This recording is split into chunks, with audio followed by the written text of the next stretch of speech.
Thanks for joining us. You're watching KRON 4 News at 11:30, live on air and online with the KRON On app. I'm Stephanie Rothman.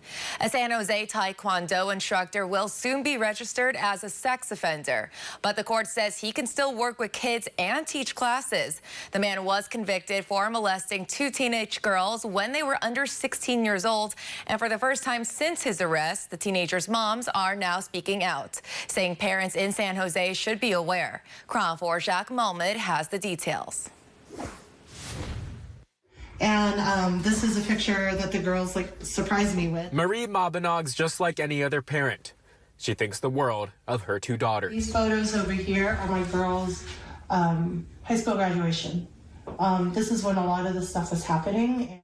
But she's even more proud, as it's been 5 years since her daughters spoke out against their longtime taekwondo instructor and family friend, Andrew Suh, a man who taught her daughters taekwondo for more than a decade. So the girls saw him as a big brother. Mabinog says he abused that power. A group of kids camping, and he would be sleeping in the tent with all the kiddos. Eventually, the daughters spoke out, and Suh was charged in early 2019. His case was then postponed for years due to pandemic restrictions, but on Monday he will be sentenced, convicted of molesting Mabinog's two daughters.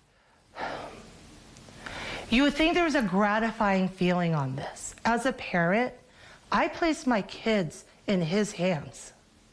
So him being arrested, I can't tell you how that really feels. Now, part of his sentencing is that Suh has to spend 60 days on house arrest, which he's already done because his case has been delayed so many times. Another component is registering as a sex offender under Megan's Law for up to a decade. But one of the big issues that the parents have is that Suh is still the owner of this taekwondo studio and can still work with children even after his sentencing. Another big issue is that the sex offender registry laws say since he is the owner of this taekwondo studio, it's really up to him to declare himself as a sex offender to families. And he had his rights taken care of. Now that he's guilty, who's protecting the innocent? We reached out to the district attorney's office and they never gave us an explanation as to why he can still work with kids.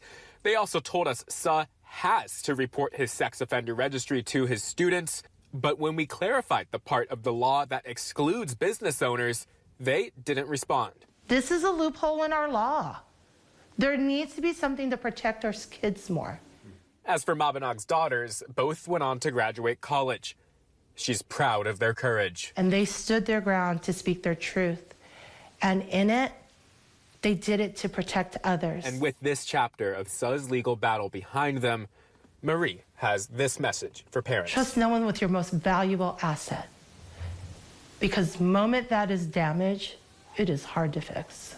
Now, we tried to reach out to Andrew Suh with 2 different phone numbers. We tried to reach him on Facebook, email, and Instagram, and we have not been able to hear from him. But the district attorney's office did tell us if he does violate any part of his sentencing, he could serve prison time.